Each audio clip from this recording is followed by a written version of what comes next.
Bismillahirrahmanirrahim. Assalamualaikum warahmatullahi wabarakatuh. Waalaikumsalam warahmatullahi wabarakatuh. Alhamdulillahi thumma alhamdulillah. Alhamdulillahi alladhi nazzala al-furqana ala 'abdihi liyakuna lil 'alamina nadhira. Wa huwa alladhi ja'ala al-laila wan nahara khilfatan liman arada an yadhakkara aw arada syukura. أشهد أن لا إله إلا الله وحده لا شريك له وأشهد أن محمدا عبده ورسوله اللهم صل وسلم وبارك على سيدنا وحبيبنا وقرة أعيننا محمد وعلى آله وأصحابه ومن تبعهم بإحسان إلى يوم الدين. اللهم لا سهل إلا ما جعلته سهلا وأنت تجعل الحزن إذا شئت سهلا. Ma'asyiral muslimin wal muslimat, hafidhakumullah taala. Alhamdulillah pada kesempatan siang hari, jam yang merupakan waktu istirahat, tetapi panjenengan semua berkenan untuk bisa hadir di siang hari ini di Masjid Ibadur Rahman. Mudah-mudahan kita termasuk hamba-hamba Allah yang senantiasa memanfaatkan waktu sebaik-baiknya untuk mengumpulkan perbekalan yang besar kelak untuk perjalanan kita di yaumul qiyamah. Ma'asyiral muslimin wal muslimat, hafizakumullah taala. Pada kesempatan siang hari ini kita akan membahas tentang arisan, betul ya, dan undian. Bagaimana hukum arisan ini dan hukum undian. Arisan merupakan salah satu bentuk muamalah muasyirah yang sering kita dapatkan di lapangan, terutama di kalangan kaum emak-emak. Itu banyak sekali arisan yang dimunculkan. Bahkan arisan ini dianggap sebagai tali pengikat yang lebih kuat ya, daripada mungkin hubungan saudara mungkin ya. Karena kalau pertemuan keluarga kadang-kadang kalau nggak ada arisan itu pada nggak datang. Tapi kalau ada arisannya maka memiliki daya tarik tersendiri. Karena di sana ada hasil, harap-harap cemas apakah dia mendapatkan arisan atau tidak. Kemudian poin yang kedua yang kita bahas adalah tentang undian. Undian ini juga banyak kita temukan, baik undian di pertemuan-pertemuan doorpress misalkan, maupun undian berhadiah di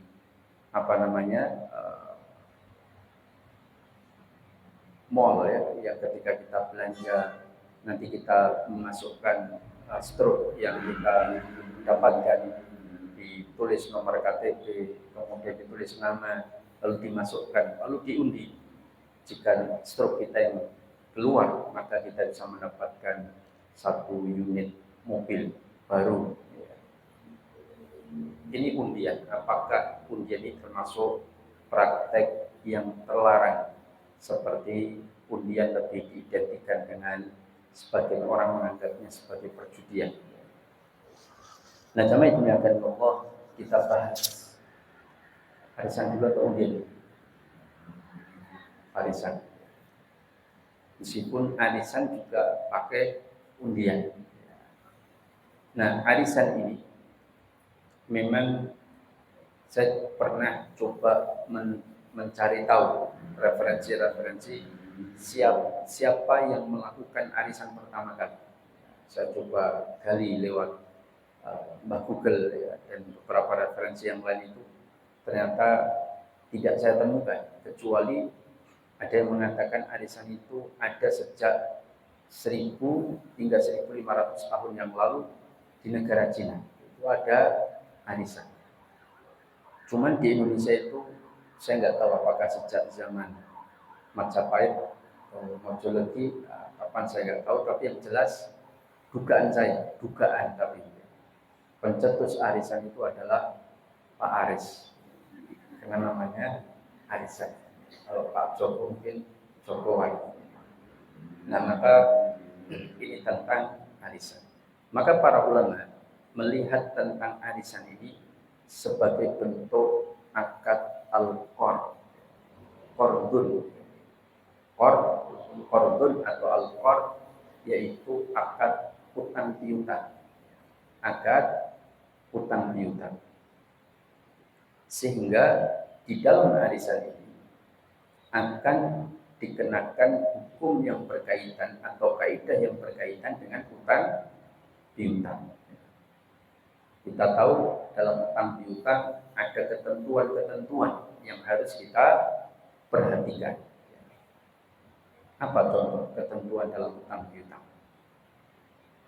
Satu, kalau bisa jangan berhutang kecuali dalam keadaan sangat membutuhkan. Jangan biasakan berhutang kecuali ada kebutuhan. Yang kedua, dalam berhutang itu wajib ada niat membayar. Kalau ada orang punya berhutang tapi niat ngemplang atau tidak membayar, maka ada ancaman yang disabdakan oleh Rasulullah, Allah akan membuat dia tidak mampu bayar hutang, alias miskin. Maka kalau ada orang berusaha kemudian berbisnis tidak pernah berhasil, gagal terus, rugi terus, maka coba dimuhasabah apakah dulu sejak dia balik sampai hari itu adakah hutang yang dia itu niat ngemplang. Maka diingat-ingat, maka datangi orang yang menghutangi dan meminta maaf dan minta kerelaan serta dibayar. Maka ini salah satu sebab orang itu banyak mengalami kegagalan di dalam usaha. Allah akan menjadikan dia tidak mampu bayar hutang, alias miskin. Yang ketiga, adab dalam utang piutang itu tidak boleh mengambil manfaat apapun yang dipersyaratkan. Adab dalam utang piutang tidak boleh mengambil manfaat apapun yang dipersyaratkan di awal. Paham ya? Baik yang berhutang maupun yang menghutangi. Tidak boleh mengambil manfaat apapun yang dipersyaratkan di awal. Kemudian apalagi? Kaidah dalam utang piutang, segera membayar jika sudah jatuh tempo. Rasulullah mengatakan, madlul ghaniyyu dzulmun, sesungguhnya orang yang menunda-nunda membayar utang itu adalah kedua-duanya. Ketika dia mampu. Beda kalau memang tidak mampu, itu urusan berbeda. Maka ini kaidah-kaidah dasar di dalam akad utang piutang. Dalam akad utang piutang. Nah, sekarang arisan itu utang piutang, tapi dengan model yang agak berbeda. Kalau utang piutang biasa kan orang utang kemudian diutang. Sedangkan kalau arisan itu orang yang diutangi itu didasarkan pada hasil undian atau qur'ah. Qur'ah itu undian. Maka apakah ini dibolehkan? Boleh nggak? Apakah setiap undian itu termasuk judi? Ya tidak? Setiap undian judi atau tidak? Judi itu definisinya apa? Judi itu kata para ulama, semua permainan, kullul la'ib, semua permainan yang mempersyaratkan yang menang mengambil harta yang kalah. Kalau semua permainan yang menang mengambil harta yang kalah, berarti ada pertaruhan. Paham ya? Ada pertaruhan. Yang satu bertaruh boneka. Yang satu bertaruh 3.500. Gesek kartu deposit. Karena ada kartu e-wallet deposit itu. Entah namanya Wonderland atau Time Zone atau apapun. Biasa 3.500. Pelaku pemainnya bertaruh 3.500. Bandarnya bertaruh boneka harga 20.000. Ketika nanti menggunakan tangan besi yang turun ke bawah itu untuk ngambil, maka kalau dapat berarti yang kalah yaitu bandarnya diambil bonekanya. Dia rugi 17.000. Saya gesek 3.000, saya menang 17.000. Karena harga bonekanya 20.000 misalnya. Tapi kalau saya kalah, satu kali percobaan kalah, 3.000 saya diambil. Dan kata pencipta alatnya ini, dia menyampaikan dalam wawancara itu saya mendengarkan, itu tidak akan mungkin terambil dan sampai kuat mengangkat kemudian sampai ke lubang itu kecuali sudah 22 kali percobaan, paham? Baru tangannya itu akan kuat. Itu sudah didesain seperti itu. Makanya nggak pernah rugi itu sebenarnya, paham ya? Itu baru diambil akan kuat kalau sudah 22 kali percobaan, baru kuat. Itu pun kalau pas, kalau nggak pas ya apa jatuh, nggak menang. Itu nanti diulangi lagi sampai 22 kali baru. Makanya untung besar. Di desa-desa kan banyak itu. Judi boneka ke rumah kaca. Itu termasuk praktek judi. Tidak boleh. Semua permainan yang mempersyaratkan yang menang mengambil harta, ya berarti ada pertaruhan. Semua peserta bertaruh.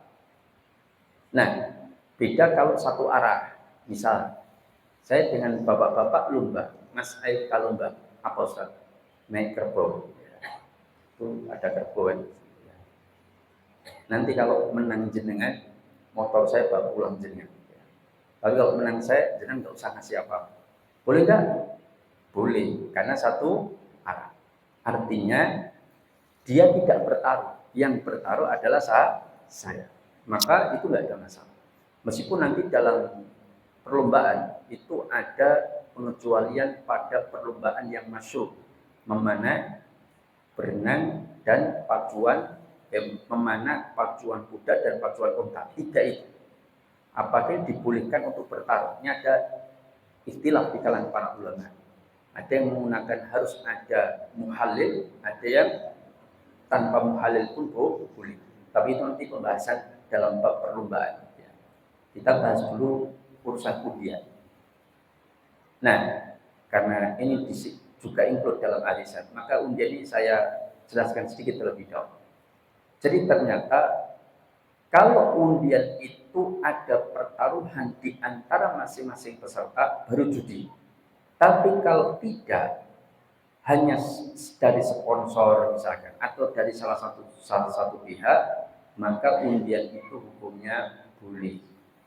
Pengajian seperti ini misalkan, ada hadiahnya. Dari siapa? Ketua takmir atau ketua majelis taklim sedang dapat rezeki banyak, kita doakan, dan kemudian ngasih hadiah door prize. Apa? 2 motor NMAX misalnya. Kenapa harus 2? Karena yang satu tidak perlu diundi, langsung untuk ustadznya yang ngisi misalnya. Yang satu diundi untuk jenengan semua yang hadir. Boleh nggak? Boleh. Kenapa? Meskipun itu undian. Jadi tidak semua Qur'ah itu judi, tidak.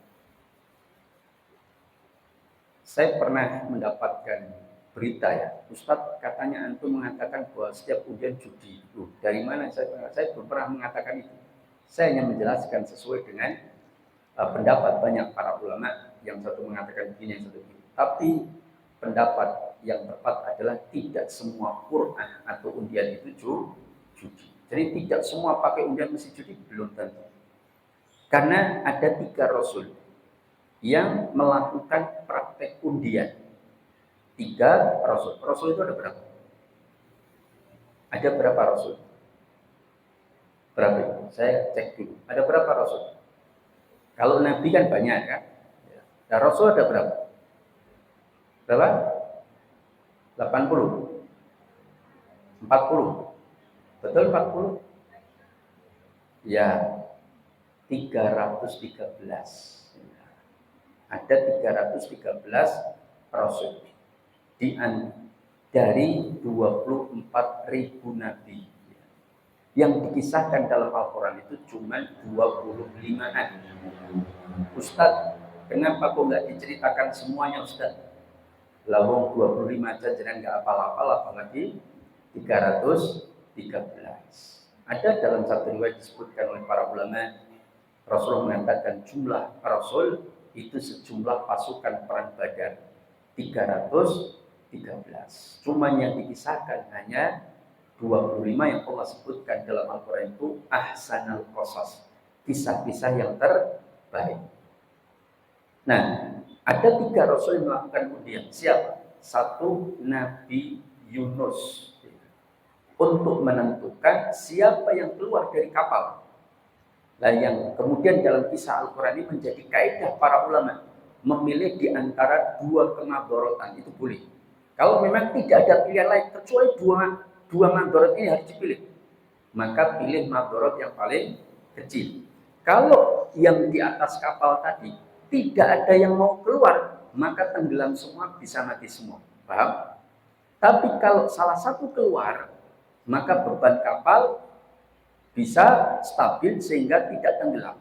Tapi 1 orang tadi yang harus keluar, kemungkinan bisa mati, kemungkinan besar. Kenapa? Meskipun bisa berenang, tapi jaraknya cukup jauh. Apalagi banyak hiu, paus, buaya. Di laut ada nggak buaya? Belum pernah dapat kan? Adanya Pak Ayam. Maka ketika dia keluar, dia mati. Nggak keluar pun semua bisa mati. Mana yang madharat lebih kecil? Harus ada yang keluar kan? Cuman untuk menentukan supaya adil, maka ditetaplah dengan Quran. Cuman waktu diundi keluar nama Nabi Yunus. Semua pekewo, masa Nabi dikon keluar renang. Ibarat siapa yang selamatkan lebih dulu kan biasanya kan sing dianggap paling mulia, raja itu selamatkan dulu. Mungkin kalau apa-apa ya Ustaz mungkin ya. Lah maka biasanya didahulukan. Tapi ini malah keluar untuk masuk ke laut. Diulang sampai 3 kali. Maka Nabi Yunus menyadari memang Allah mentakdirkan, saya ada keluar. Yang kedua Nabi Zakaria. Nabi Zakaria itu juga mengundi untuk mendapatkan hak asuh atas siapa? Maryam binti Imran. Itu diperebutkan dengan undian. Yang ketiga, Nabi Muhammad SAW. Ketika kapan?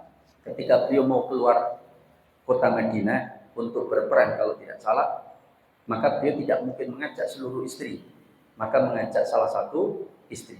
Tapi nggak mungkin Rasulullah menunjuk. Kalau menunjuk nanti protes karena yang lain. Kenapa dipilih dia ya Rasulullah? Maka akhirnya supaya adil diundi dan keluarlah nama Aisyah radhiyallahu taala anha. Makanya jangan kalau suaminya sedang keluar kota minta diundi supaya adil. Istri keberapa? Istri satu-satunya Ustaz ya itu nggak perlu Nah artinya undian itu tidak selamanya judi atau haram, tergantung apakah dalam mekanisme yang dilaksanakan dengan undian itu mengandung judi atau tidak. Ya. Malam tirakatan, kemudian mengadakan perlombaan, lomba bapak-bapak, ibu-ibu dan anak-anak. Tapi hadiahnya iuran semua peserta, itu judi. Kenapa? Karena hadiahnya iuran dari semua peserta. Kalau dari sponsor, ini masih ditolerir, tidak mengapa. Adapun kalau dari semua peserta, menjadi praktek judi. Nah, saya kembali ke arisan. Nah, di dalam arisan, Yang kita bahas ini adalah arisan yang murni, paham? Di mana setiap orang menyetorkan uang atau barang yang sama, di mana total yang dia setorkan dengan apa yang dia dapatkan nanti juga jumlahnya sama. Tidak ada perbedaan. Itu yang akan kita bahas. Kita tidak membahas tentang arisan yang jelas keharamannya. Contoh, arisan sistem lelang. Siapa yang lelang lebih awal menang, maka dia mendapatkan lebih dulu, tapi mengeluarkan duit lebih banyak. Paham ya? Tapi kalau dia tidak menang lelang terus atau dia mengalah, dia dapatnya paling akhir, tapi bayarnya paling sedikit. Ada nggak seperti ini? Banyak dulu, terutama arisan lelang motor. Ada motor harga 15 juta, terus dilelang. Siapa yang paling lelangan paling besar? Maka itulah yang akan dimenangkan terlebih dahulu. Cuman total uang yang dia setorkan dari menang lelang plus iuran yang akan dia bayarkan setiap bulan, itu totalnya paling besar dibanding dengan yang belakang. Bahasa sederhana, yang depan menang itu mengembalikan kepada yang mengutangi dengan jumlah yang lebih besar. Bahasa sederhananya, misalkan saya menang lelang. Saya lelang dengan 7 juta, menang saya. Kemudian jenengan kalah. Itu secara sederhana, saya diutangi panjenengan semuanya, tetapi nanti saya bayarnya lebih besar dari bayar panjenengan. Paham? Ya enggak apa-apa Ustaz, antum menang duluan lelang, tapi nanti saya nyicilnya lebih sedikit. Artinya jenengan harus bayar ke kami lebih banyak daripada apa yang kami utangkan. Riba enggak? Riba jelas tidak. Ada pula arisan sistem gugur. Kalau dapat sudah enggak perlu bayar. Ada enggak? Ada. Arisan sistem gugur. Kalau dapat tidak perlu membayar. Nah, ini juga tidak boleh. Nah, sedangkan yang kita bahas arisan murni, bayarnya sama, total yang didapatkan juga sama. Meskipun pakai undian, maka undiannya ini tidak bermasalah dalam konteks tidak mengapa. Tetapi apa yang terjadi dalam arisan, maka kita bedah karena ternyata ada praktek-praktek yang di dalam arisan itu dilarang di dalam Islam. Arisan sendiri memang ulama berbeda pendapat. Sekali lagi, arisan ada dua pendapat. Yang murni ya, kalau yang lelang, kemudian sistem berantai, kemudian sistem gugur, itu ulama sepakat haram, tidak boleh. Tapi yang murni itu ada dua pendapat. Pendapat pertama mengharamkan dengan 3 alasan. Pendapat kedua mengatakan mubah, boleh. Bahkan Ibnu Sholeh mengatakan ta'awunnya itu sunnah. Ta'awun. Karena di dalam arisan itu ada at-ta'awun. Maka disebut dengan al-qard at-ta'awun. Al-qard at-ta'awun atau jam'iyah al-muwaddafin. Arisan itu secara bahasa kumpulan orang-orang lemah, kumpulan orang-orang miskin. Dalam bahasa disebut demikian. Kenapa? Karena dulu orang ikut arisan itu orang-orang miskin. Jadi mau beli sesuatu nggak mampu, lalu patungan, terus bergiliran dengan undian. Kan? Sehingga dikatakan oleh para orang terdahulu, arisan itu adalah kumpulan orang-orang yang tidak mampu, orang-orang lemah, pegawai kecil. Tapi sekarang justru arisan didominasi orang-orang kaya. Itulah zaman berubah. Jadi kebiasaan orang miskin diambil alih oleh orang kaya. Ya, kan?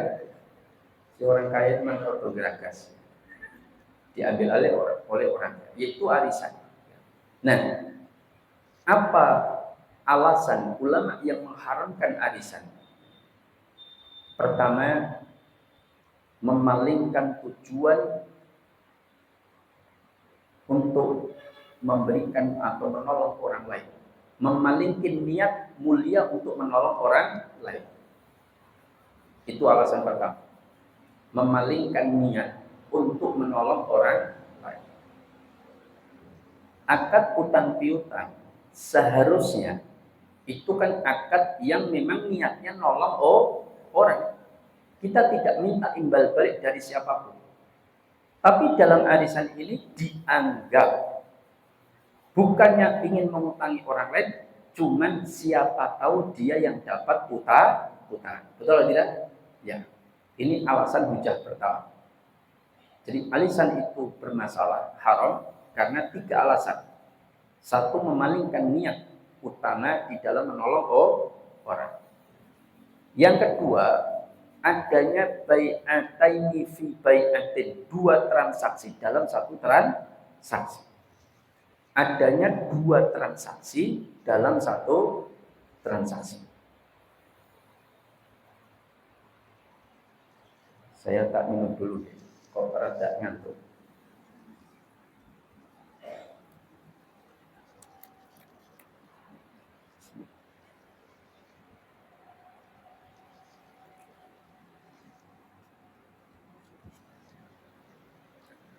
Apa yang kedua tadi? Adanya 2 transaksi dalam satu transaksi. Yang ketiga, adanya pengambilan manfaat. Adanya pengambilan manfaat. Tadi yang pertama, memalingkan tujuan utama menolong orang. Sehingga dia berpikir, aku melu arisan itu bukan niat nolong orang, tapi niat soto ngerti aku sing ento. Betul nggak ini? Ya, itu alasan pertama. Alasan kedua, terjadi 2 transaksi. Kata Syekh Shalih Al Fauzan itu dikatakan gini, kalau dalam arisan itu kan dia ngutangi sekaligus juga diutangi, paham? Dia katakan gini, saya mau ikut arisan, kamu tak utangi kalau jenengan dapat, tapi jenengan juga ngutangi saya kalau saya tidak dapat, paham? Nah itu dianggap 2 transaksi dalam satu transaksi. Dalam satu waktu saya dianggap dapat, tapi saya juga dianggap ngutangi orang. Paham? Itu dianggap 2 transaksi dalam satu transaksi. Kalau bentuk lain 2 transaksi dalam satu transaksi, contoh begini. Ini bentuk lain tapi ya, nggak ada hubungan dengan arisan. Cuman saya ingin menunjukkan maksud 2 transaksi dalam satu transaksi. Ini handphone tak jual 5 juta, jenengan beli. Tapi jenengan menyampaikan, duitnya baru ada 2 juta Ustaz, yang 3 juta besok. Tidak apa-apa Bu, tidak apa-apa. Oh iya, jazakallah Ustaz, mana handphonenya? Saya sedia. Duit 2 juta saya terima. Harga berapa tadi? 5 juta. Jenengan janji bayar besok. Besoknya saya datang. Seperti debt collector. Datang, Bu, mana kekurangannya? 3 juta. Terus jenengan menyampaikan, apa Ustaz? Ternyata duitnya terpakai yang lain, nggak ada duit. Kalau saya cicil selama 3 bulan gimana Ustaz? Besok mulai bulan depannya lagi bulan depan, pas 3 juta, sejuta. Maka saya sampaikan, waduh kalau dicicil itu reganya nggak 5 juta Bu. Lah berapa Ustaz? Dah 5,3. Nanti jenengan cicil setiap bulan, mulai bulan depan 1,1. Ya sudah Ustaz, tidak apa-apa. Ini haram. Kenapa? Terjadi 2 transaksi. Transaksi pertama 5 juta, ya tidak? Transaksi kedua 5,3. Padahal barangnya sama. Ini termasuk menggabungkan 2 transaksi dalam satu transaksi. Ini nggak boleh. Ini contoh. Nah, arisan itu dianggap oleh sebagian ulama di saat yang sama dia diutangi dan saat yang sama dia juga mengutangi. Itu dianggap oleh sebagian ulama termasuk 2 transaksi dalam satu transaksi. Nah, alasan ketiga, mengambil manfaat. Dia akan mengutangi saudaranya yang dapat arisan asalkan dia juga diutang. Itu dianggap oleh beliau termasuk mengambil manfaat. Maka ini tidak diperbolehkan. Tapi pendapat ini dibantah oleh jumhur ulama. Bahkan yang berfatwa ini dibantah oleh gurunya sendiri. Gurunya mengatakan pendapat Syekh Fulan itu ternyata lemah. Kenapa? Karena pertama, Kalau alasan memalingkan tujuan, memang kelihatannya betul, tapi sebetulnya tujuannya tetap sama. Mereka semua berniat, ayo kita utangi siapa yang namanya keluar, kan itu kan? Itu tetap niatnya untuk menolong orang. Kalau ternyata yang keluar saya, ya alhamdulillah saya yang ditolong orang. Kalau ternyata yang keluar si fulan A, berarti kita sama-sama menolong dia. Yang keluar si fulan B, maka kita menolong dia. Maka insya Allah nggak ada masalah, kata beliau. Yang kedua, kalau dikatakan bai'ataini fi bai'atin ini juga tidak tepat. Kenapa? Karena nggak mungkin dalam waktu yang sama, orang yang sama diutangi sekaligus ngutang, itu nggak mungkin. Kalau saya yang dapat, berarti saya yang diutangi jenengan semua, paham? Kalau jenengan yang dapat, berarti kami semua mengutang. Kalau ternyata kemudian bulan ini jenengan dapat, jenengan diutangi kami semua, bulan depan saya yang dapat, jenengan itu nggak ngutangi saya, tetapi bayar saya sekali, yang lain baru bayar yang lain, atau ngutangi yang lain. Jadi tidak kemudian dianggap dua transaksi tidak bisa. Kata Syekh Shalih Al-Utsaimin rahimahullah, ini tidak dianggap dua transaksi dalam satu transaksi. Jadi alasan dua transaksi dalam satu transaksi itu lemah. Karena begini, kalau saya ngutangi jenengan dengan syarat jenengan juga ngutang saya, nah itu baru dua transaksi. Contoh begini, Bu, saya utang 5 juta, oke enggak apa-apa, saya utang 5 juta. Tapi jenengan ngutangi sepeda itu buat saya, tak utang. Oke, enggak apa-apa, itu dua transaksi, paham? Tapi kalau arisan tidak, saya dapat, misalkan ya, berarti jenengan semuanya ngutangi saya. 100.000, 100.000, 100.000. Saya dapat 10 juta, ini ada 100 orang. Berarti jenengan semua ngutangi saya 100.000. Ketika yang dapat jilbab coklat misalkan ini, kedua, maka ketika saya membayar, itu hakikatnya pada saat bulan itu saya bayar utang beliau. Utang saya ke beliau, paham? Berarti satu orang lunas. Tapi dalam waktu yang sama saya tidak ngutangi beliau, paham? Karena yang ngutangi beliau itu jamaah lain, paham? Saya hanya diutangi beliau pada saat beliau pertama dapat. Saya pertama dapat diutangi beliau. Bulan kedua saya bayar utang beliau, lunas. Saya nggak ada utang lagi dengan beliau, paham? Sedangkan bulan berikutnya saya mau bayar utang yang lain satu-satu kan. Artinya tidak dalam waktu yang sama beliau ngutangi saya juga ngutangi beliau. Itu nggak ada, paham? Maka pendapat kelihatannya dua transaksi, pada ini tidak. Ini pendapat banyak para ulama, ini jumhur. Maka pendapat yang mengatakan dua transaksi dalam satu transaksi ini lemah. Yang ketiga, dianggap mengambil manfaat. Selama arisan itu uang yang disetorkan semua sama, atau barang yang disetorkan semua nilainya sama, barangnya sama, terus yang didapatkan juga totalnya juga sama seperti yang disetorkan, dan tidak ada syarat dan pengambilan manfaat apapun, nggak ada masalah, kecuali ada pengambilan manfaat. Nah, apa contoh bentuk pengambilan manfaat dalam arisan? Kita nanti sampai jam berapa? Hah? Jam berapa? 2/4. Oh ya, supaya saya mengatur apa yang mau saya sampaikan. Nah, kalau bablasan ya. Nah, saya mana tadi? Pengambilan manfaat. Ya, pengambilan manfaat. Ini rada-rada ngantuk ya, agak lupa. Pengambilan manfaat. Contoh pengambilan manfaat dalam arisan. Satu, adanya pemotongan. Paham? Orang yang dapat arisan. Ibu, jenengan dapat Bu ya 10 juta. Tapi kita potong untuk administrasi, untuk macam-macam itu 50.000 rupiah. Boleh enggak? Tidak boleh. Karena sama saja semua orang ini ngutangi 9.900.000 kan itu. Saya dapat misalkan. Jenengan kan ngutangi saya berapa? 9.900.000. Ternyata saya terimanya bukan 9.900.000, tapi 9.850.000. Kenapa? Karena dipotong 50. Paham tidak? Tapi ketika saya kembalikan, 9.900.000. Nah, ini dianggap riba dan termasuk pengambilan manfaat atas utang piutang. Ini tidak boleh. Jadi di saat saya dapat 10 juta, kan yang 100 ribu duit saya sendiri, ya kan? Yang 9.900.000 duit panjenengan semuanya. Tapi ketika diserahkan ke saya, jumlahnya bukan 9.900.000, ada pemotongan. Entah 10.000, entah 20.000, entah 50.000. Katakanlah 50.000. Berarti uang yang saya terima 9.850.000.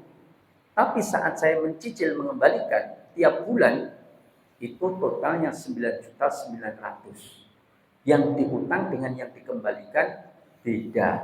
Dan itu sudah dipersyaratkan di awal. Dengan adanya pemotongan 50.000, maka itu menjadi riba. Itu dianggap pengambilan manfaat yang pertama. Pengambilan manfaat yang kedua. Nah, ini yang paling banyak. Apa itu? Orang yang dapat arisan itu ketempatan. Paham ya? Ada nggak? Banyak. Betul tidak? Ya. Ibu dapat arisan ibu ya 10 juta. Maka besok bulan depan ibu ngasih makan kita-kita. Yang enak ya. Jangan lupa pisang goreng kalau perlu ada. Maka ini termasuk pengambilan manfaat. Padahal arisan itu akad utang piutang. Bahasa gini, ibu kami semua sudah ngutangi ibu. Berarti besok ngasih makan kita-kita. Jenengan yang menyediakan tempatnya dan makanannya. Boleh enggak? Tidak boleh. Ini termasuk pengambilan manfaat. Ini tidak boleh dalam Islam. Nah, terus gimana Ustaz? Kalau kita makanannya ada iurannya. Nah, kalau makanannya ada iuran, insya Allah tidak masalah. Cuman tetap jadi masalah ketika yang ketempatan karena dapat arisan itu tombol. Ya, pasti tombol enggak? Pasti. Iurannya cuma 7.500, makannya snack, teh hangat, sop, sama nasi kuning, sama sambal goreng anti, sama kuku satu. Ya jelas kurang ya. Pasti yang punya rumah tombol. Ini dianggap bermasalah. Maka para ulama memberikan solusi yang sederhana tapi insya Allah halal. Gimana solusinya? Para ulama melihat arisan itu sebetulnya tidak berdiri sendiri. Betul tidak? Ya. Arisan itu sebetulnya dia dempleng, apa itu nempleng? Nebeng di setiap acara. Misalkan acara pertemuan RT, acara paguyuban Bani Singo Dimejo misalnya, atau apalah, pokoknya pertemuan entah RT, alumni dan sebagainya. Berarti arisan itu sebenarnya pengikut, ikut saja. Nah, maka ketempatannya jangan didasarkan karena dapatnya arisan. Karena kenyataan dapat arisan atau tidak, semua pasti ketempatan. Betul tidak? Tinggal dirubah saja. Ketempatannya jangan didasarkan dapatnya arisan. Misal dengan cara Pak Ustadz diundi tersendiri bisa, kan gitu kan? Atau diurutkan nomor anggota bisa. Atau diurutkan yang paling sepuh. Kira-kira mati duluan didahulukan. Karena selak mati. Ya, maka didahulukan agar bisa ke tempatan. Itu boleh nggak? Boleh. Tapi jangan didasarkan dapatnya arisan. Jadi dipisah supaya tidak termasuk pengambilan manfaat atas utang. Perkara makanannya itu iuran atau tidak, nggak ada masalah. Ya. Yang penting jangan ketempatan itu didasarkan dapatnya arisan. Ini contoh bentuk pengambilan manfaat. Contoh yang ketiga, praktek pengambilan manfaat di dalam arisan. Apa itu? Apa kira-kira? Pengambilan manfaat di dalam arisan. Yang ketiga ini lebih kepada riba sebetulnya. Ya sama, pengambilan manfaat itu adalah riba, yaitu tukar yang dapat dengan yang belum dapat tapi dengan nilai yang berbeda. Paham? Contoh, saya dapat ini 10 juta atau ada seorang ibu fulana itu dapat 10 juta. Cuman ketika dimasukkan tasnya sudah penuh duit, tidak cukup. Terus dia bilang, siapa yang mau tukeran sama saya? Punyamu nanti jadi punya saya jadi punya jenengan. Kita tukeran, tapi saya potong 200. Kan saya ngalah. Seharusnya kan saya yang dapat, tapi karena saya ngalah, maka saya minta kompensasi 200.000 rupiah. Siapa yang mau? Saya Ustaz. Saya pada mau. Ya jenengan aja. Oke, saya potong 200. Jenengan terima berapa? 9.800.000. Punya uang jenengan berapa? 10 juta. Boleh nggak seperti ini? Tidak boleh. Ini termasuk praktek riba. Dia mengambil manfaat nukar 9.800.000 tapi minta 10 juta. Paham? Ya, ibarat hakikatnya dia ngutangi 9.800.000 tapi mintanya 10 juta. Tapi ini lebih kepada tukar menukar. Tukar menukar antara sama-sama rupiah. Sama-sama rupiah. Yang satu 9,8, yang satu 10 juta. Ini haram, tidak boleh. Nah, kalau sama-sama rupiah dipertukarkan tapi nilainya sama. Bu, nanti nama jenengan jadi punya saya 10 juta. Ini saya dapat dah duluan aja, enggak apa-apa. 10 juta enggak saya potong. Boleh enggak? Boleh atau tidak? Boleh atau tidak? Tidak boleh. Kenapa tidak boleh? Padahal tidak dipotong. Kalau akadnya tukar menukar itu enggak boleh. Kenapa? Dalam kaidah pertukaran antar barang ribawi, dulu kayaknya pernah saya sebutkan di sini. Itu kalau dua barang ribawi yang sejenis, paham? Sejenis itu rupiah dengan rupiah, jagung dengan jagung, kurma dengan kurma, real dengan real, itu sejenis. Gandum dengan gandum, beras dengan beras. Syaratnya dua, harus ada kesamaan. Yang kedua, harus tunai dengan tunai. Paham? Jadi rupiahnya jenengan sekarang 10 juta, saya kasihkan rupiah saya juga 10 juta. Hanya saja jenengan 100.000 10 lembar, saya 20.000 sekian 50 lembar. Nah, sama 10 juta 10 juta. Boleh? Boleh. Tapi kalau tadi kan tidak. Nilainya sama, syarat pertama terpenuhi. 10 juta tukar dengan 10 juta. Tapi yang satu cash 10 juta, yang satu masih nanti kalau namanya itu termasuk riba an-nasi'ah. Riba karena penundaan penyerahan barang ribawi yang seharusnya itu tunai. Pun mulai mumet. Karena nggih, kalau sudah mulai mumet berarti saya sudah berhasil. Saya tinggal pulang. Nah, itu tentang tukar menukar. Lah terus yang boleh gimana Ustaz? Lah yang boleh itu, Bu, saya pengen utang dulu duit jenengan 10 juta itu. Nanti kalau nama saya keluar, saya kembalikan. Paham? Boleh nggak? Nah, itu secara kaidah pertukaran nggak ada. Tapi itu sudah kaidah utang. Utang 10 juta nanti dibayarnya nanti kalau dia ada uang atau maksimal namanya keluar. Memang ini bisa bersinggungan dengan praktek dua transaksi dalam satu transaksi. Tapi ini pembahasannya agak panjang. Tapi intinya kalau tukar menukar uang dengan uang nggak boleh kalau terjadi penundaan. Tapi kalau utang nggak ada masalah. Saya utang dulu, nanti tak kembalikan. Kalau saya punya uang maksimal kalau nama saya keluar, maka itu tidak mengapa. Wallahu ta'ala. Ini contoh praktek arisan yang terlarang di dalam. Ada pertanyaan dulu, karena biasanya ada pertanyaan. Saya pernah mendapati arisan di BMT.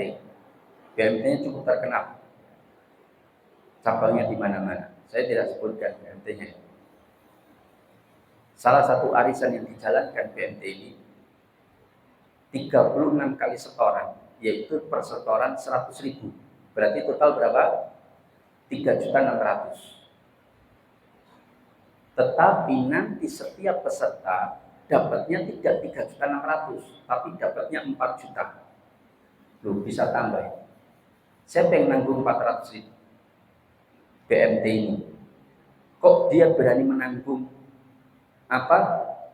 nambah petangan itu apa enggak rugi? Ternyata tidak menurut mereka. Karena begini, saya waktu itu tanyakan dari mana 400.000? Kan sistem arisan itu, misalkan kita setor 100.000 semua, ya kan? Dapatnya berapa? Ada 100 orang, berarti 10 juta. Nah, maka ketika ada uang 110 juta, kita setor 100 atau enggak 100 lah, 200 orang. Ada 200 orang setor 100.000 sejumlah 100 kali.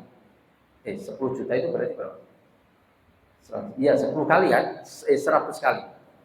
Nah, maka total yang didapatkan kan 10 juta. Tapi setiap perkumpulan uangnya ada 20 juta. Maka yang diambil nama berapa orang? 2 orang. Kan itu kan? Jadi uang terkumpul diambil 2 nama, habis. Uang terkumpul diambil 2 nama, habis. Kan itu kan? Arisan kan begitu. Ternyata BMT ini tidak.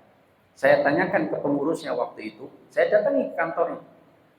Kemudian, karena saya kenal beliau, Ustadz, ini BMT yang antum di dalamnya, betul kok, iurannya 100.000 kali 3 bulan dapatnya bisa 4 juta. Ini gimana yang 400.000 dari mana? Oh begini Ustadz, jadi anggota arisan kami itu lebih dari 1.000 orang. Di BMT itu, lebih dari 1.000. Jangan-jangan di sini ada yang ikut. Ada yang ikut? Nggak ada atau pakai umum 100 atau jangan-jangan pemilik BMT ada di sini. Lah 100.000 kan ada 1.000 orang lebih Ustaz. Jadi setiap terkumpul duit setiap bulan itu 100 jutaan lebih. Nah kami kan ada 36 kali setoran, berarti sekitar 3 tahun kan itu kan. Nah bulan pertama sampai bulan ke-35 kami hanya mengambil nama 1 orang saja setiap bulan. Paham? Jadi kalau uang terkumpul 100 juta diambil nama 1 orang, sisa berapa? Dikasih 4 juta. Sisa 96 juta. Kemana 96 juta? Dipakai modal oleh BMT. Paham? Untuk diputar. Jadi BMT ini dapat duit cash setiap bulan 96 juta terus. Nah, untuk diputar, berarti uang yang terkumpul hakikatnya sedang diutang BMT. Karena diutang BMT, BMT menjanjikan tambahan 400.000 supaya pada tidak protes, ya tidak? Kan seharusnya, lu siapa yang dapat? Lu kok uang si Cidok, berarti itu 96 kan gitu kan? Lu, kami bayar tambahan 400 sama jenengan semuanya masing-masing ketika nanti di bulan 36 dibuka semua. Paham? Gak usah dibuka langsung, yang belum dapat langsung dikasih. Kan berarti dari bulan pertama sampai bulan 35 dapatnya cuma 1 orang. Berarti ada 35 orang.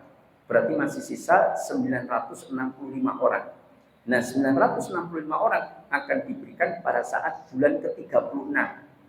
Baru dikasih semuanya 4 juta. Jadi BMT bisa menggunakan duit setiap bulan 96 juta selama 3 tahun kurang sebulan. Paham? 3 tahun kurang sebulan. Nah, ini termasuk praktek riba. Tidak boleh menjanjikan sesuatu di awal agar dia mengutangi mereka. Makanya sama persis kayak di dalam e-wallet ya, atau kartu deposit, mau ShopeePay, mau GoPay, mau OVO dan yang sebagainya. Itu kan kita suruh deposit dulu. Nanti kalau kita bayar jual beli lewat online itu pakai kartu deposit, maka akan dapat diskon 20% atau 10% atau ongkir gratis. Tapi kalau bayar transfer lewat debit kartu jenengan, ATM atau lewat rekening jenengan, nggak dapat diskon. Maka diskon ini menjadi riba. Kenapa? Karena jenengan hakikatnya ngutangi pemilik kartu tersebut, bisnis kartu GoPay misalkan, ngutangi mereka, lalu mereka menjanjikan tambahan berupa pembayaran diskon. Ini menjadi masalah. Wallahu ta'ala. Makanya bikin muamalah itu semakin dibedah, semakin hidup dengan susah. Perasaannya kan, tapi coba lebih bahagia. Sebentar, ya tinggal 20 menit. Kalau ada pertanyaan saya persilakan. Monggo. Waalaikumsalam warahmatullahi wabarakatuh.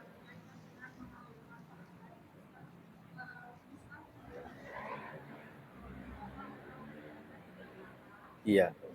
Kemudian saya memakainya untuk keperluan. Kemudian nanti kalau mau digunakan di komunitas PKK tadi, saya baru mengembalikan. Itu termasuk boleh atau tidak. Terima kasih. Wassalamualaikum warahmatullahi wabarakatuh. Waalaikumsalam warahmatullahi wabarakatuh. Pertama, uang yang terkumpul kalian jenengan bendahara misalkan di rekening jenengan atau di tas jenengan, itu sebenarnya adalah uang titipan atau amanah. Yang akad wadiah ini adalah sebuah akad amanah. Kalau amanah sebetulnya wadiah itu hukum asalnya yadul amanah, yaitu amanah yang harus dijaga. Artinya tidak boleh dipakai. Kapan dia boleh dipakai? Kalau yang memberikan amanah itu mengizinkan. Paham ya? Misal saya ketua PKK, terus duit semua yang saya pegang, atau saya bendahara, duit saya megang, terus saya sampaikan ke jamaah, Bu, ini kan saya megang duitnya ini, boleh nggak kalau saya pas butuh saya pakai dulu? Yang penting pada saat nanti pembukaan atau dibutuhkan, insya Allah selalu ready ada. Nggak apa-apa Bu, nggak ada masalah. Tapi kalau belum, maka tidak boleh kita. Wallahu ta'ala. Kayak dana haji, boleh nggak dipakai? Boleh nggak? Ini contoh, saya berangkat umroh bulan Januari tahun 2027. Saya bayar sekarang, ya kan? Terus saya lunasi. Saya akan dapat hotel bintang 5, kemudian bayar 35 juta, umroh selama 12 hari dengan pesawat Saudi Airlines dengan semacam-macam spek yang jelas. Terus sudah saya setorkan bulan Mei, masih panjang, Juni, Juli, Agustus, September, Oktober, November, Desember, Januari, masih 8 bulan karena saya berangkat akhir Januari. Nah, boleh nggak duit yang saya setorkan tadi dipakai oleh pemilik biro umrah? Boleh nggak? Boleh atau tidak? Kan saya setorkan ini, boleh nggak dipakai? Boleh. Kenapa boleh? Karena itu uang pembayaran, bukan uang titipan. Paham? Karena itu uang pembayaran. Sama seperti saya nyewa toko, ya kan? Dealnya hari ini, tapi saya mau mulai untuk memakainya bulan Juni, kan itu kan, dealnya bulan Mei. Sudah saya bayar seluruhnya untuk 3 tahun, mulai bulan Juni 2026. Saya bayar Mei 2026. Boleh nggak uang yang saya setorkan dipakai untuk piknik sekeluarganya pemilik toko? Boleh, itu uang dia karena sudah terjadi pembayaran. Ya, sama seperti umroh. Saya berangkat umroh, jelas harganya, jelas kapan berangkatnya, kemudian saya bayar, boleh nggak dipakai? Boleh. Yang penting biro umroh memberangkatkan saya bulan Januari, jadi sesuai kesepakatan. Paham ya?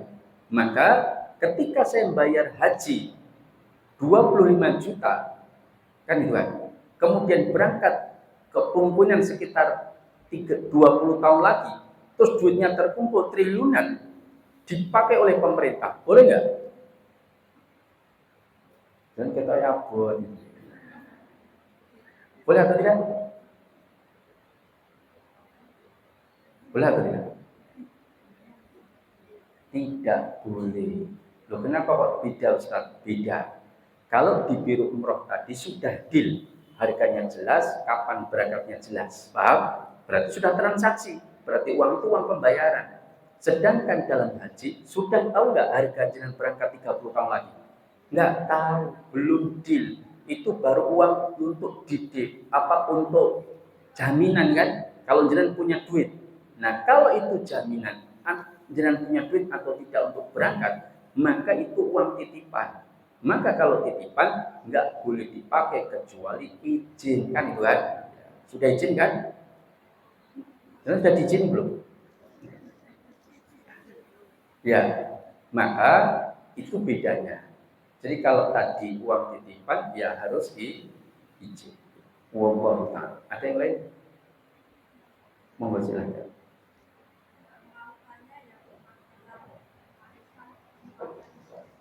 Iya. Jadi karena kita kan sudah terlanjur ikut di suatu perkumpulan yang itu nanti yang dapat arisan kesempatan terus memberikan tunjangan. Nah itu misalnya kita mengambil solusi uang arisan yang kita dapat itu kita habiskan untuk kebutuhan pribadi kita dulu. Nah sebulan kemudian pas kesempatan itu untuk segala tunjangan itu kita tidak mengambil dari uang yang dapat arisan gitu. Itu gimana Pak? Boleh ya? Tetap tipu. Mati ya.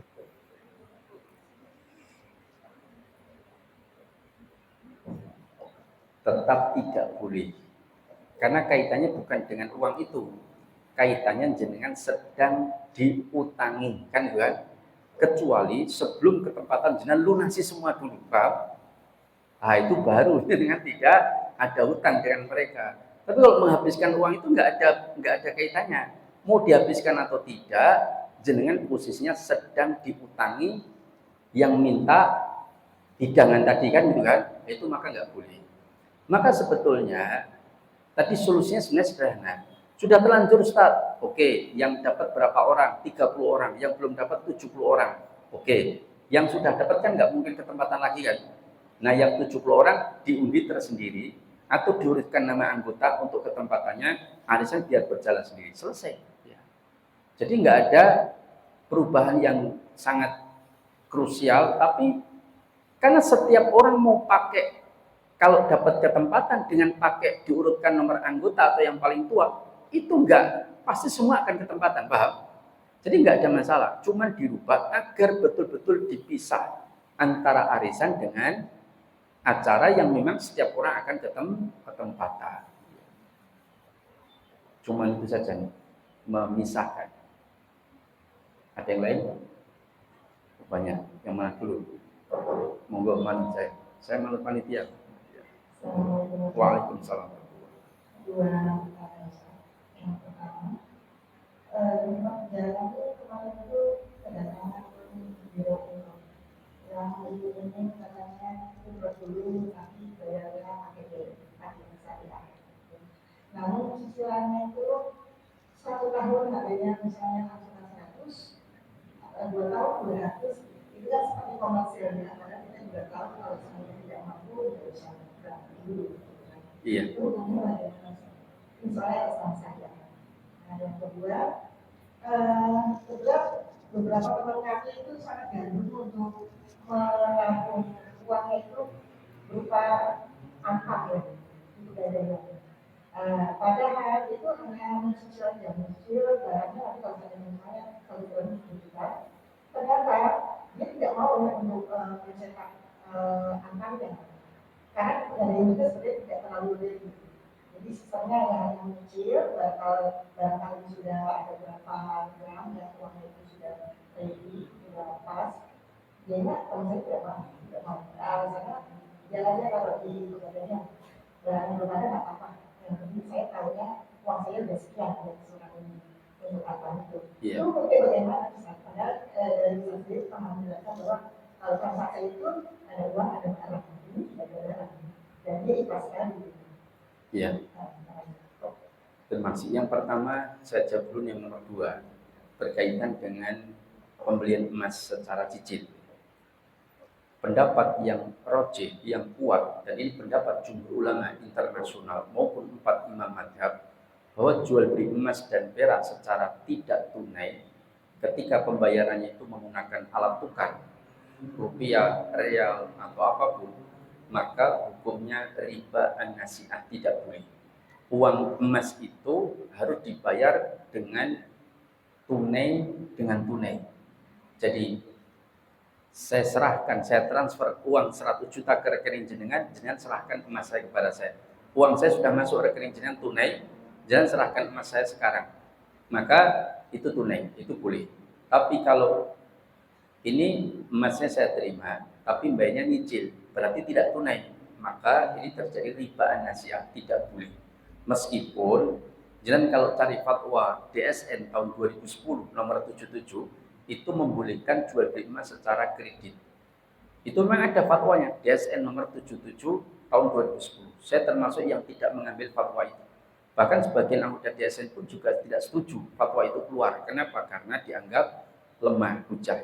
Tapi yang monggo itu pribadi masing-masing mau mengambil fatwa itu. Tapi saya hanya sampaikan itu tidak boleh mencicil emas dengan cara kredit. Tapi kalau bayarnya pakai barang lain, misalkan, Bu, emasnya saya bayar pakai jagung, misalkan ya, 12 ton. Gimana? Mau enggak? Enggak apa-apa Ustaz. Emasnya sekarang, jagungnya besok. Enggak apa-apa. Kenapa? Karena dua barang ribawi ini beda jenis dan beda kelompoknya.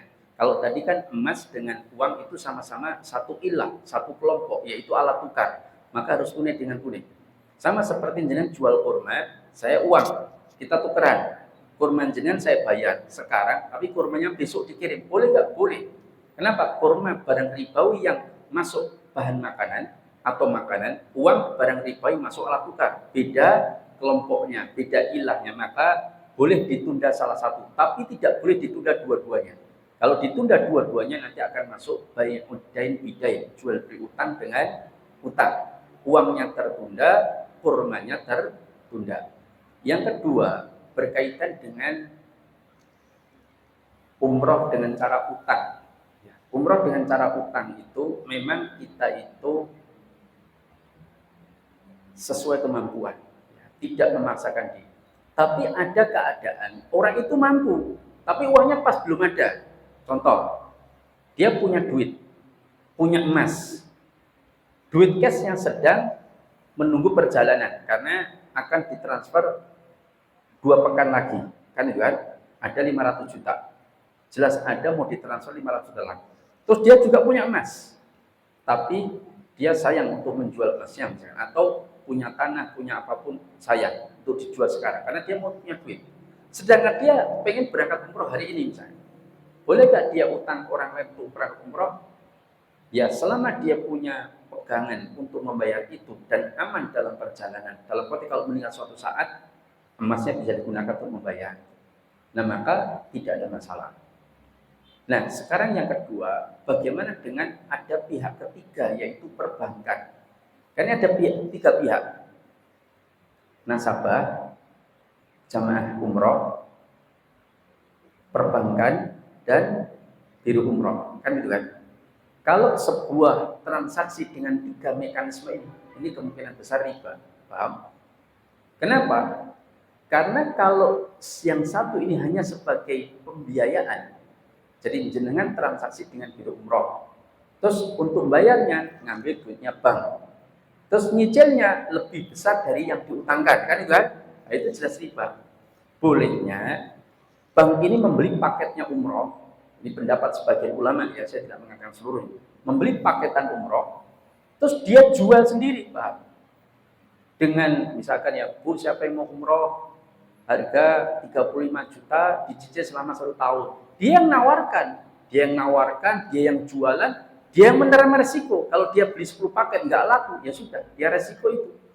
Paket itu kan bisa kompromi. Kalau nanti nggak laku gimana? Kita kembalikan ke bironya mau mencari mengembalikan silakan. Tapi yang jelas dibeli dulu oleh bank syariah tersebut, sudah jadi miliknya, paketan itu baru dia jual. Ya. Itu sebagian ulama membolehkan. Ya, itu memang agak tipis-tipis, tapi ya seperti itulah ya. Ini perlu pembahasan yang cukup panjang. Tapi yang jelas, saya lebih menganjurkan kalau utang itu ya dengan biru umrohnya saja, tidak pakai pihak ketiga. Jadi kalau pakai pihak ketiga itu pihak ketiganya menjadi pihak kedua, entah dia sebagai penjual paketan. Jadi dia beli paket terus dijual ke orang. Bu, siapa yang mau umroh tapi bayarnya nyicil, harganya tapi 35 nih. Nanti saatnya pakai ini. Yang jualan Pak. Ya, kemudian diterima paket, sudah diberangkatkan lewat biru umroh itu. Silahkan. Ini pendapat sebagian ulama membolehkan. Tapi kalau dapat jamaah, transaksi dengan jamaah, sudah deal kan, harga 30 juta, sudah deal Bu ya, jangan pakai ini nyicil, ya besok nanti ada pembiayaan. Lah sudah dealnya dengan biro umroh, gimana pembiayaan? Pembiayaan itu berarti dia cuma bayari saja.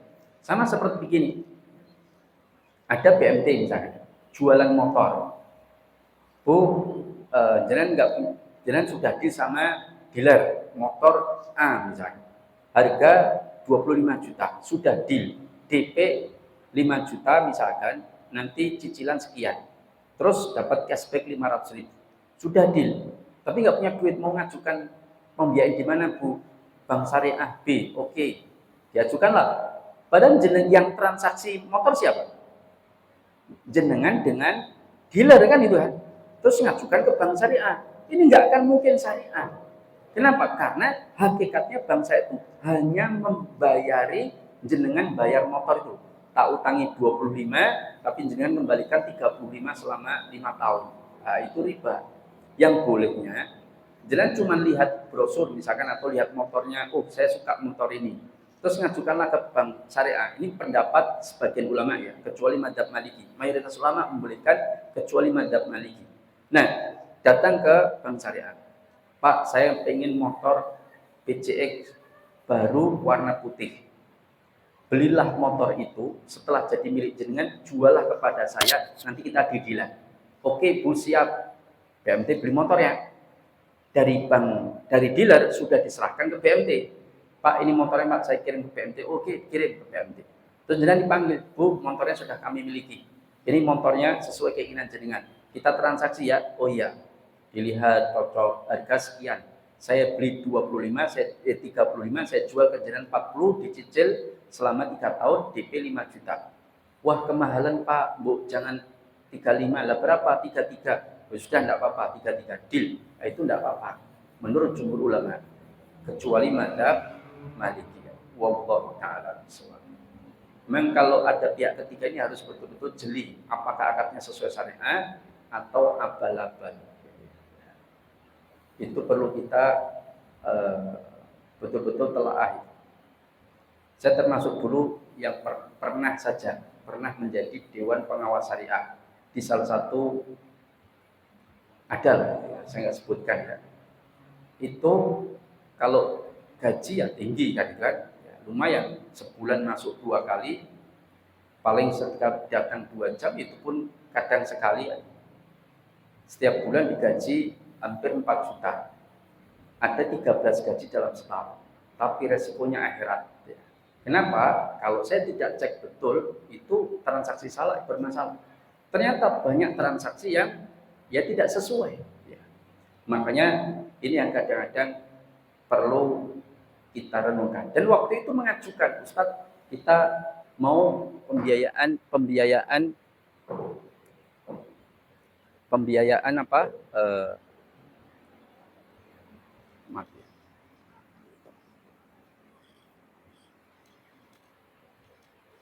Kita pembiayaan umroh lewat bank kita, tapi waktu itu saya belum setuju karena mekanismenya seperti abal-abal.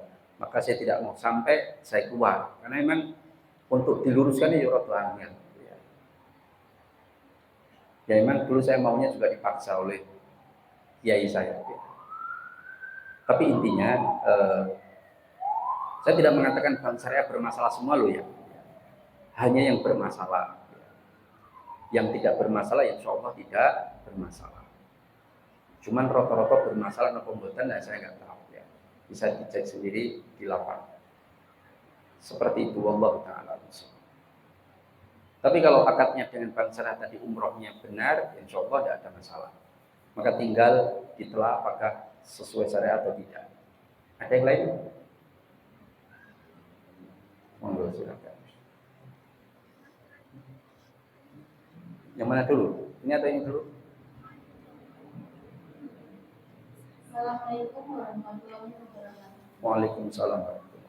Begini bisa, sebelum saya itu misalnya saya beli perhiasan emas itu misal gelang itu ya, itu seharga 1 juta misalnya.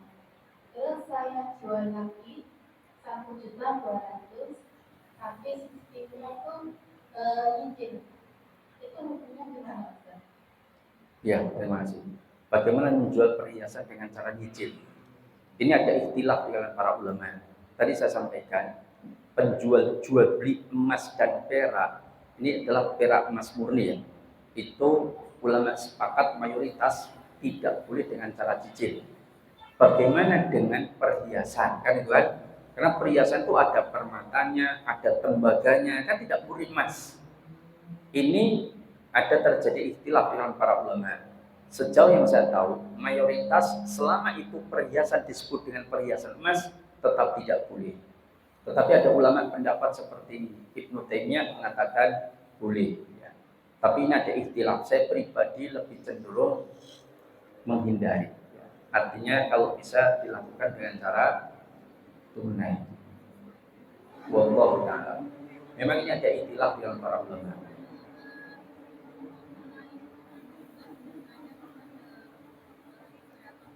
Iya. Ya, Ustadz, saya sebelum memulai usaha itu sudah ditanya beberapa ustadz. Ya. Lah itu ustadz yang jangan tanya boleh, yang ketiga nggak boleh. Jadi begini, saya tidak mengatakan mutlak tidak boleh. Jadi ada ikhtilaf di kalangan para ulama berkaitan dengan perhiasan. Sebagian ulama membolehkan karena dia bukan emas murni, karena ada permatanya, ada perak, ada tembaganya dan sebagainya. Sehingga sebagian ulama membolehkan seperti mengikuti pendapat Syekhul Islam Ibnu Taimiyah. Tapi sebagian yang lain mengatakan selama itu perhiasan disebut sebagai perhiasan emas, itu sebenarnya komponen utamanya adalah emas, maka tidak boleh dijual secara kredit. Nah, saya sampai hari ini lebih cenderung untuk mencari yang lebih aman. Sehingga kalau saya ditanya, ya lebih baik jangan atau tidak boleh. Ya. Jangan mengambil pendapat yang boleh ya, monggo gitu kan. Ya. Kenapa? Permintaan banyak orang. Ya memang semua itu karena permintaan juga.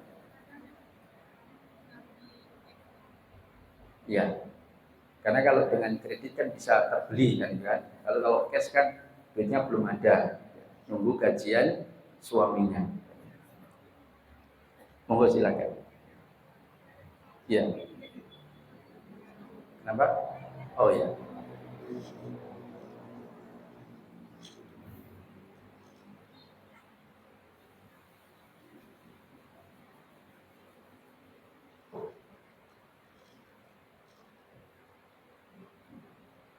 Bismillahirrahmanirrahim. Nyambung lagi sama yang arisan tadi terus. Iya. Karena kan kita di masyarakat itu kalau nggak ikut kumpulan PKK sih juga nggak bagus gitu bermasyarakat gitu. Tapi ternyata kan kita baru tahu hukumnya seperti itu. Jadi yang mau saya tanyakan itu semisal itu arisannya itu diundi tersendiri. Jadi itu bukan arisan, tapi cuma undian untuk ketempatan. Kemudian uang yang dibayarkan oleh anggota itu di, dikatakan sebagai uang konsumsi. Begitu boleh atau tidak? Uang konsumsi. Wah, nyabut nih. Jadi begini, ada sebuah pertemuan PKK, kemudian ketempatan di undi tersendiri, kan terpisah berarti kan. Tetapi untuk ketempatan itu ada iuran untuk konsumsi, gitu kan? Ya berarti bukan arisan. Berarti boleh.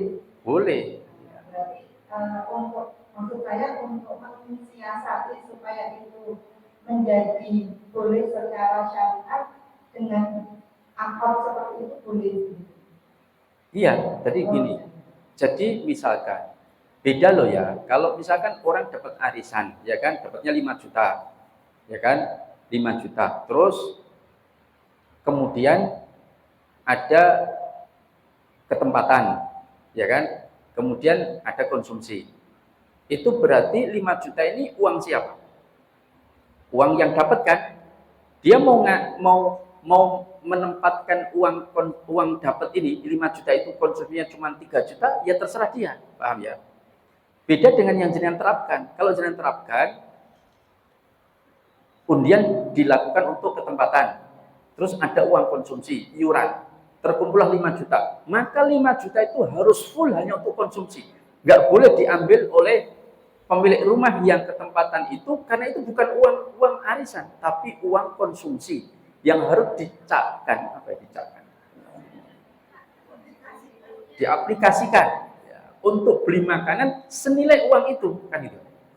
Itu beda. Makanya kan kalau arisan tadi, uang 5 juta uang milik dia. Masalah konsumsi terserah dia, mau 1 juta, mau 2 juta, mau 3 juta. Tapi kalau nanti ketempatan diundi, terus setiap orang untuk bayar konsumsi kan itu kan, misalkan bayar 100.000, maka berarti uang yang terkumpul 5 juta itu bukan uang dia, tapi uang konsumsi. Maka dicapkan tadi untuk konsumsi semuanya. Demikian. Berarti kalau misalnya terkumpul 5 juta, kemudian lebih dari itu diniatkan tombol. Oh, enggak apa-apa. Boleh. Ya. Boleh untuk pertanyaan sudah. Ya, ini ditutup. Ya. Oh ya. Demikian dari saya, mudah-mudahan bermanfaat. Kurangnya mohon maaf. Aku qouli hadza wa astaghfirullah li wa lakum innahu huwal ghafurur rahim. Assalamualaikum warahmatullahi wabarakatuh. Waalaikumsalam warahmatullahi wabarakatuh.